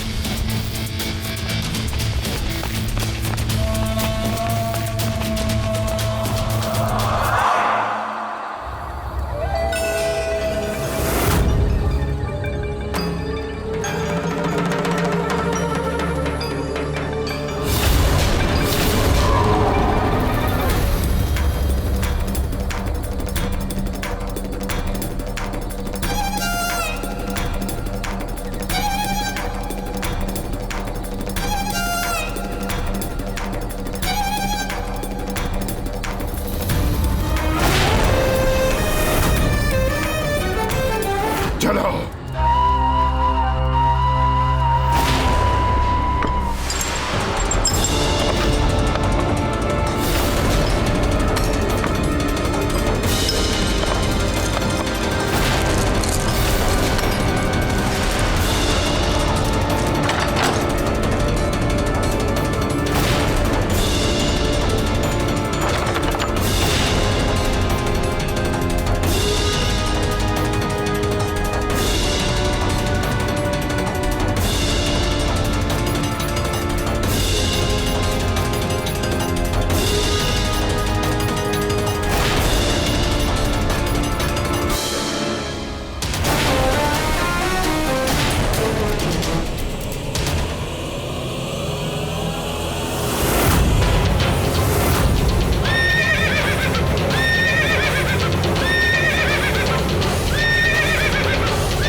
राणा जी, अभी अभी आप ही ने तो हमसे कहा ना कि हम जो भी मांगेंगे आपसे, आप हमें वो देंगे। भूल हो गई हमारी, भूल हो गई हमसे, क्षमा कर दीजिए अजब से। संभवतः ये हमारी सबसे बड़ी भूल थी। और आप जानती हैं हमारी भूल क्या थी? कि हमने आपको जीवन भर का प्रेम दे दिया, तो अब आप उस प्रेम को बांटना चाहती हैं, छांटना चाहती हैं, काटना चाहती हैं संसार के साथ। नहीं राणा जी, ऐसी बात नहीं है। हमने कब कहा कि आप फूल से प्रेम करेंगे तो हमारा प्रेम कम हो जाएगा? और हमने नहीं कहा ना आपसे कि आप हमसे प्रेम करना बंद कर दीजिए। अजब से हम जो करते हैं, जो भी कार्य, एकाग्रचित होकर करते हैं। बहुत हो गया प्रेम आलाप, बस। हमें इस विषय पर अब बात नहीं करनी। राणा जी हमारी बात सुनिए। ये तो फिर रूठ गए।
अजब ठीक जैसे गगन में चंद्रमा, शांत, सुंदर, सुशील, अमृत सा प्रकाशवान प्रतीत हो रहा है, जैसे उसे होना चाहिए, ना कम ना अधिक। ठीक वैसे ही हमारे जीवन में आप उस गगन के चांद की भांति शांत, सुंदर, कोमल, अमृत सी प्रकाशवान प्रतीत होती है, ना कम ना अधिक, ठीक जैसे आपको होना चाहिए। उस चंद्रमा के बिना गगन कुछ भी नहीं, ठीक उसी प्रकार हम भी आपके बिना कुछ भी नहीं। कितने अधूरे हैं हम आपके बिना। अजब थे, आप चाहे हमें जितना भी दूर ढकेलने का प्रयास क्यों ना करते, किंतु नहीं अजब थे, हम आपसे दूर नहीं जाएंगे, कभी नहीं जाएंगे।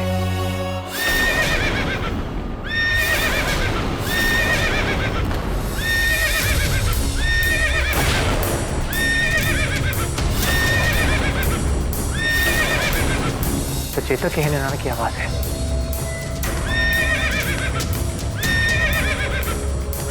ये चेतक को क्या हुआ? इतना हिनहा क्यों रहा है?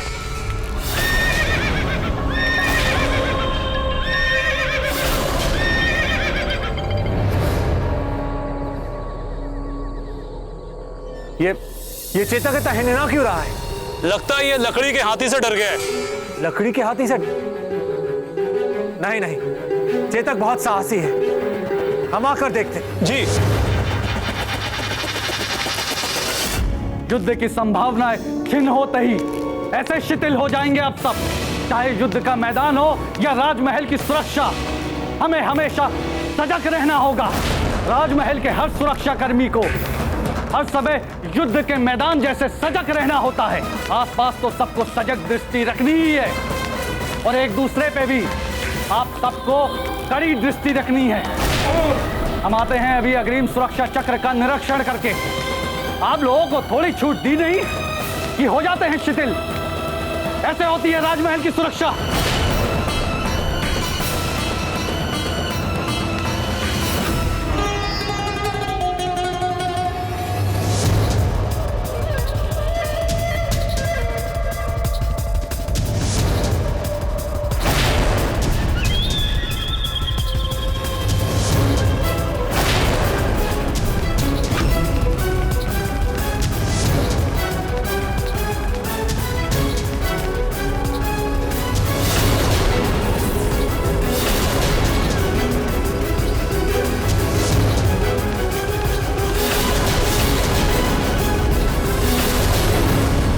यहाँ सारा राज परिवार रहता है।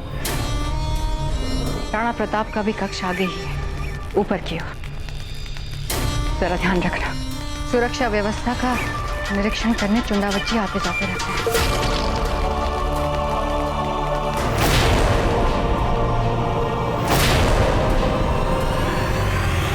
अजब से कहिए हम नीचे जा रहे हैं, कुछ ही क्षणों में लौटेंगे। जी।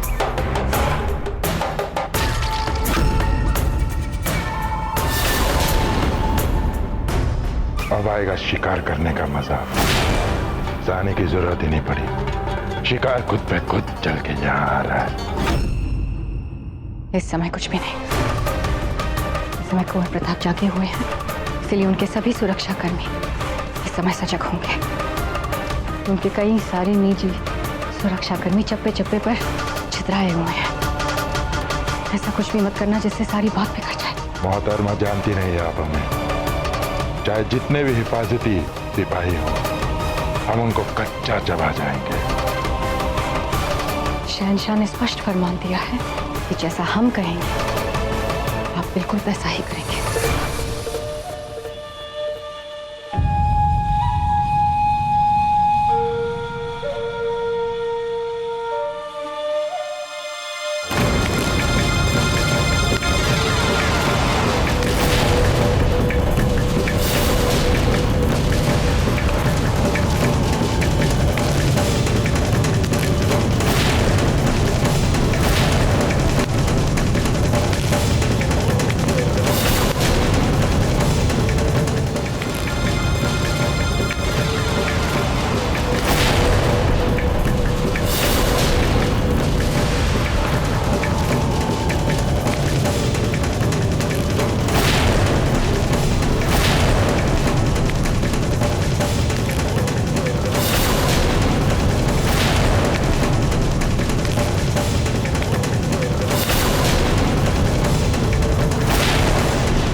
छोटी माँ, आप सोई नहीं? नहीं कुंवर प्रताप,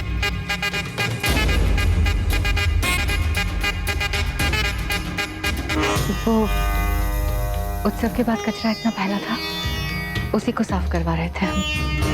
वही सामान्य काम। छोटी माँ चिंता मत कीजिए, अचब्दे है ना, वो सब संभाले। नहीं नहीं, इस हालत में तो उन्हें विश्राम करना चाहिए। वो क्या है कि जीजा की बातें ध्यान नहीं लगा पाते पूजा पाठ में, तो काम करके ही अपना मन लगा लेते। आप चिंता मत कीजिए, आप विश्राम करें जाए। ठीक है, शुभ रात्रि। शुभ रात्रि।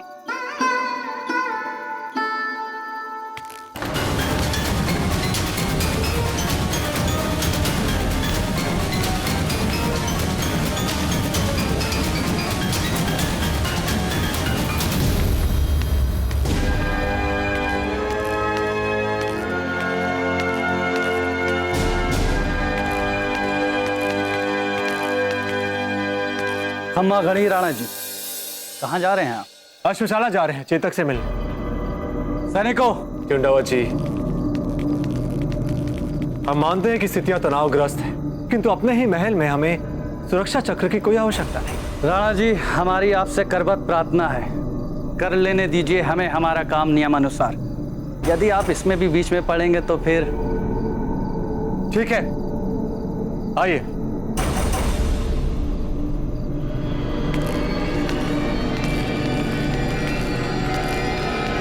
चेतक, चेतक शांत हो जाइए। चेतक शांत हो जाइए। हम जानते हैं सब आपके साथ परिहास कर रहे हैं, सब कह रहे हैं कि आपको उस लकड़ी के हाथी से भय लग रहा है। आप साधारण अश्व नहीं हैं, आप चेतक हैं, आप हमारे चेतक हैं। आपको अपने नाम कर, आप अपना नहीं किंतु हमारे सम्मान का तो आप ध्यान रखिए। आप चेतक, हमारी बात सुनिए। आप चेतक शांत हो जाइए, शांत हो जाइए। बस बहुत हुआ, बस।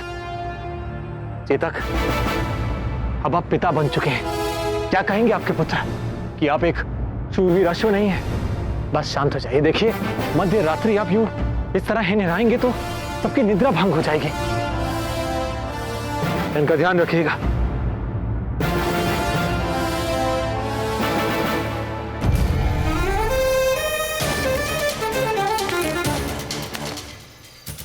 राणा प्रताप अश्वशाला गए, वहां कोई सुरक्षा कर्मी नहीं होता, इसलिए आप लोगों का काम सरलता से हो जाएगा। जाइए, सुनिए, हमारा काम यहीं तक का था। हम अपने कक्ष विश्राम करने जा रहे हैं। आप लोग अपना काम पूरा कीजिएगा। इंशाअल्लाह। कल सुबह का सूरज देखने के साथ साथ हम राणा प्रताप की मृत्यु भी देखना चाहते हैं। इंशाअल्लाह कल सुबह का प्रताप के मार्ग को मनाने के लिए आपका ध्यान रहेगा।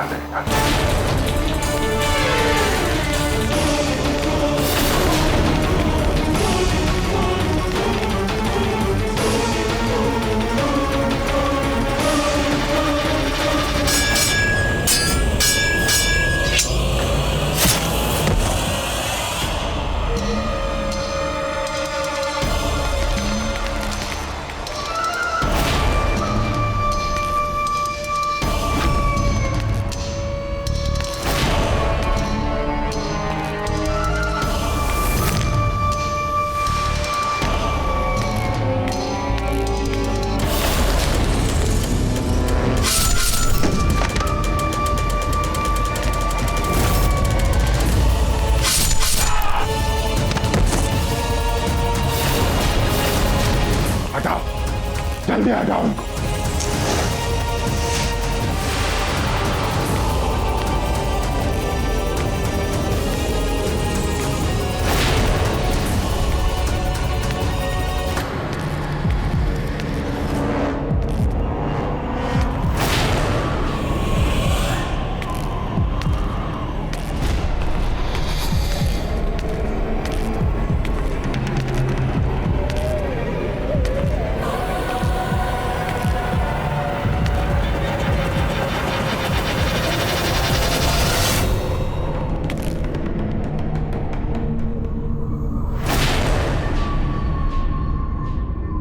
कहां चले गए महल के इस हिस्से के सारे सुरक्षाकर्मी?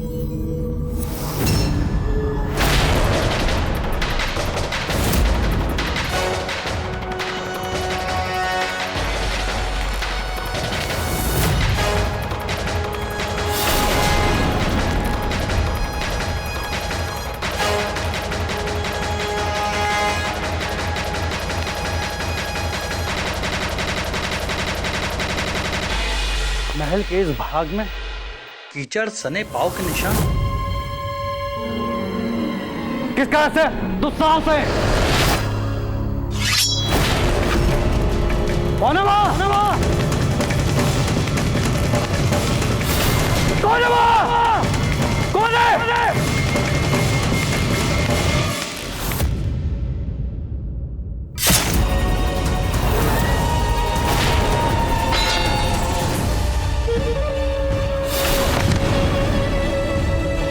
जो भी सामने दिखे उसे जान से मार दो। जिसने भी हमें जिंदा देखा है उसे जिंदा मत छोड़ना। अस्तबल में नहीं है प्रताप। तुमने खुद अपनी आंखों से देखा? मैंने अपनी आंखों से खंगाला है पूरा अस्तबल, कहीं नहीं है प्रताप। लगता है वो वापस लौट रहा है अपने आराम गाह में।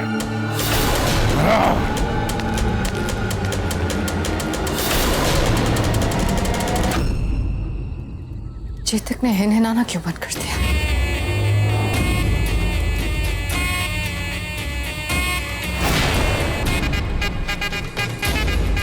चेतक चुपचाप खड़ा है।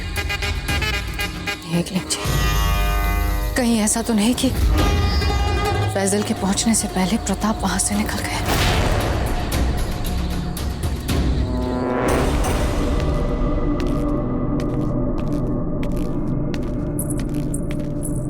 अरे कुंवर साहब, आप यहाँ आधी रात को क्या कर रहे हैं? क्या करे, हमें नींद ही नहीं आ रही है। आपको पता है दाजीराज और माँ का है। महारानी सा के कक्ष में होनी चाहिए वे तो। ठीक है, हम आपको वहां तक छोड़ दें? जी नहीं, आप बच्चे नहीं हैं। धन्यवाद।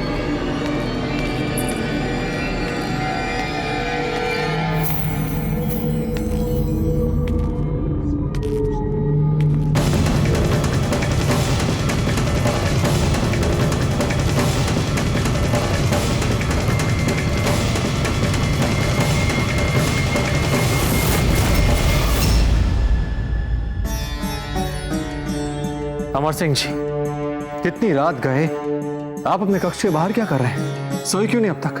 दाजीराज, हम क्या करते, हमें नींद ही नहीं आ रही थी।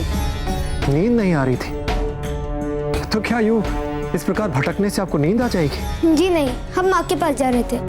वही सुनाती है ना हमें सुलाने वाले वीर गाथा है। नहीं, उन्हें विश्राम करने दीजिए। हम है ना? आप सुनाएंगे हमें वीर गाथा है? क्यों नहीं, हम सुनाएंगे आपको वीर गाथाएं। फिर ठीक है, चलिए। आइए, आज हम आपको सुनाएंगे शूरवीर गाथाएं। ऐसी गाथाएं जो आपने आज तक सुनी ना। अच्छा, कौन सी गाथाएं सुनाएंगे आप? कौन सी गाथाएं?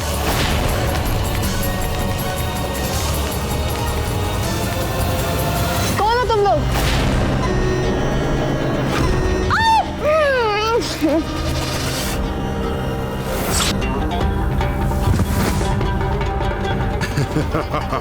ताजा गर्मा गर्म खून।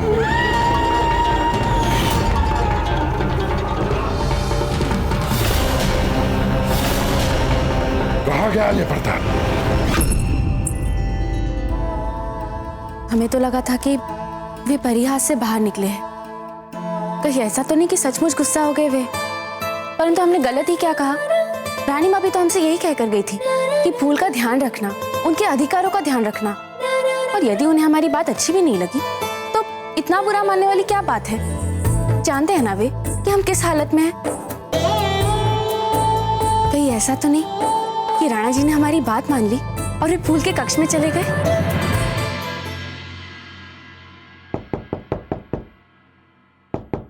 इतनी रात के कौन हो सकता है?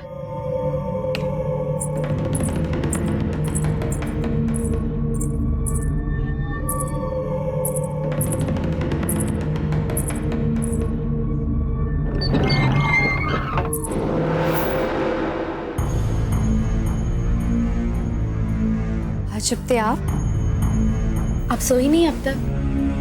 आप हमसे ये पूछने आई थी यहाँ हाँ,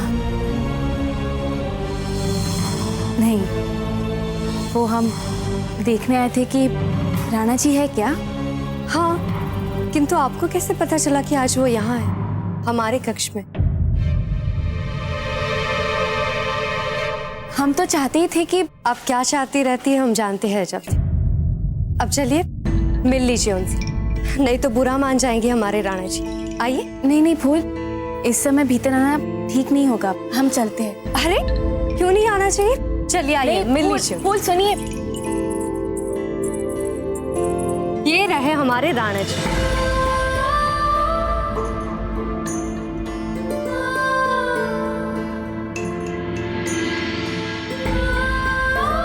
अच्छे लगे तो कहिए खम्मागणी। क्या हुआ? ओ हाँ, इससे पहले कि आप कुछ उल्टा पुल्टा सोचे जिसमें कि आप पारंगत हैं, हम आपको बता दें कि इस बार ये चित्राम हम अमर सिंह जी के लिए बना रहे हैं। और क्यों बना रहे हैं? क्योंकि हमारा पहला वाला उनका दिया हुआ चित्राम आप वहां से उठाकर अपने कक्ष में ले जा चुकी है। ओ, हमें क्षमा कर दीजिए फूल, यूं ही अचानक आपके कक्ष में बनाइए, आप चित्राम बनाइए। छोड़ दीजिए प्रयास करना जब दे, थक चुके हैं हम आपको समझा समझा।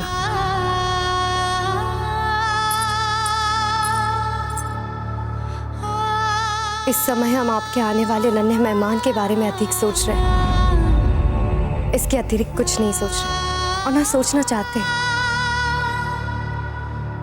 हमें क्षमा कर दीजिए फूल। अब क्षमा मांग के हमें छोटा मत बनाइए जब तक, हम जानते हैं आप हमारे भले के लिए ये सब करती हैं। ठीक है, ये हमारा अंतिम प्रयास था, अब जब होना होगा अपने आप हो जाएगा। ये हुई ना एक समझदार सखी वाली बात। अब आप अपने कक्ष में जाके आराम से विश्राम कीजिए और राणा जी को बेझिझक आपके पास आकर जो मतलब वो जो चाहते हैं करने दीजिए।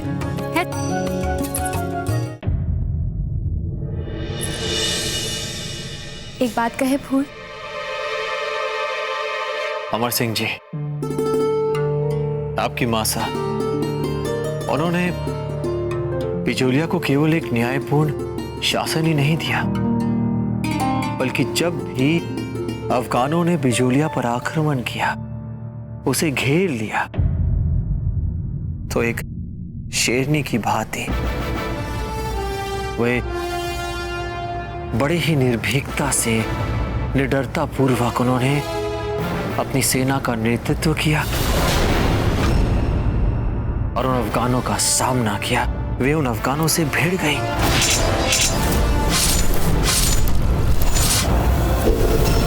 उन अफगानों से और हमसे भी।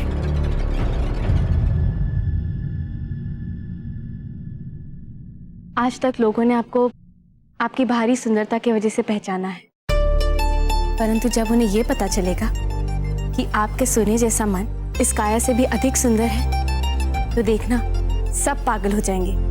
हाँ, ये बात तो है। इसीलिए ना हम हमारे मन को छुपा कर रखते हैं। अगर सबके सब पागल हो गए तो किस किस को संभालेंगे हमारे राणा जी।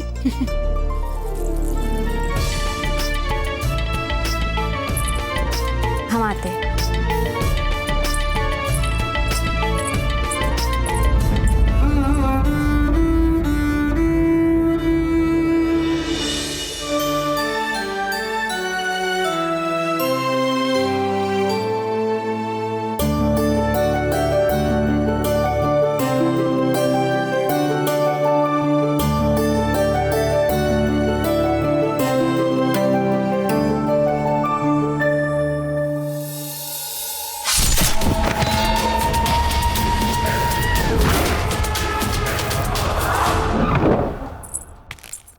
खम्मा गणी हुकुम। गणी खम्मा। महारानी साहब को ढूंढ रही है। ठीक है।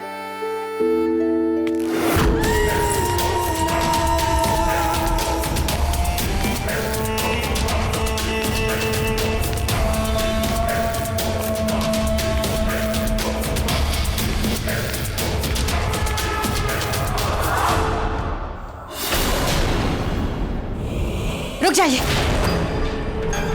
प्रताप यहाँ नहीं है।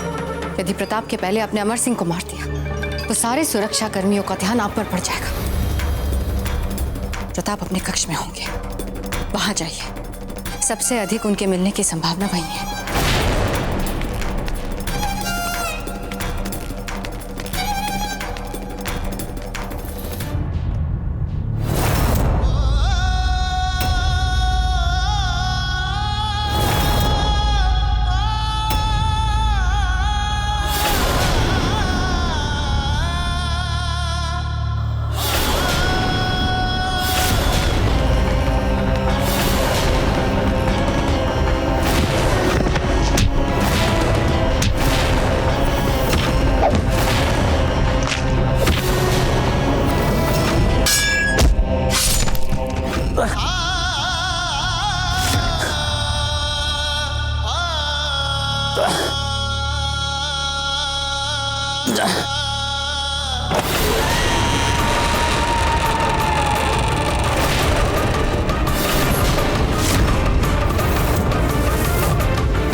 राणा जी,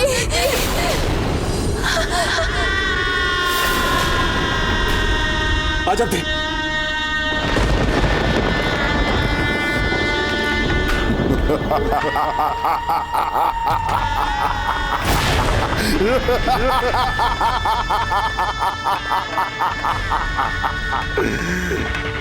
तुम्हारा नरम गोश बेहद लजीज होगा। राणा जी,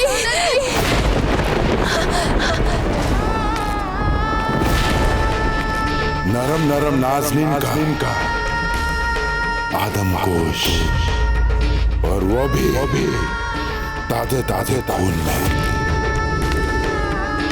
तुम्हें ना खा पाने के अफसोस के साथ अभी और लाशें बिछानी है।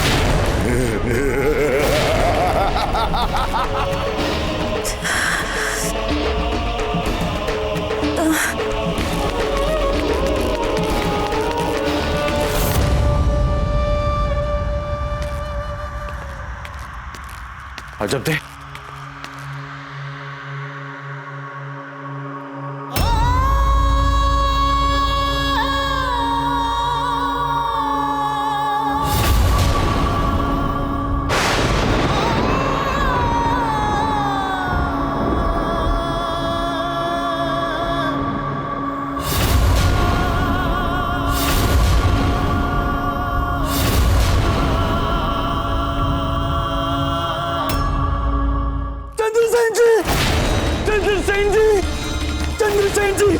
चंद्रसेन जी, चुनावती संभालिए अपने आप को।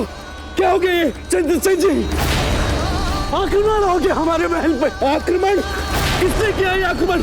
कौन है वो? चंद्रसेन जी, वो हाथी में आए थे आक्रमणकारी। क्या राष्ट्रपति? अजब दे, अजब दे, ये क्या हो गया? ये क्या हो गया आपको? ये किस? कोई है? कोई है? वेद जी को बताइए। हाँ, क्या अजब दे, ये कैसे हो गया? राणा जी, हम आपसे अत्यंत प्रेम करते हैं। हम भी आपसे अत्यंत प्रेम करते हैं। कुछ नहीं होगा आपको, हम आपको कुछ नहीं होने देंगे।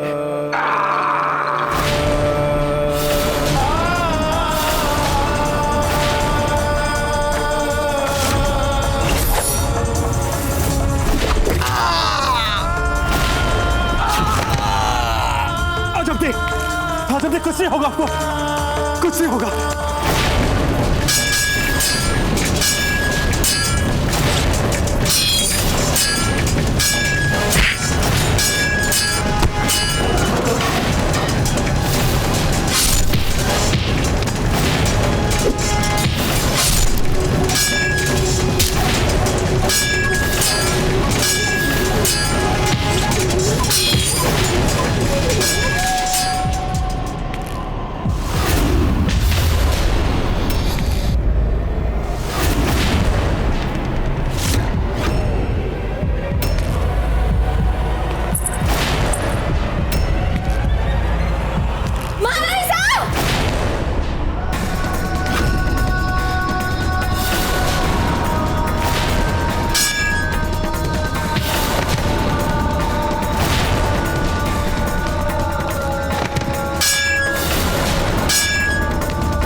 सैनिकों से कहिए कि वे राजमहल के भीतर आए, यह हमारा आदेश है।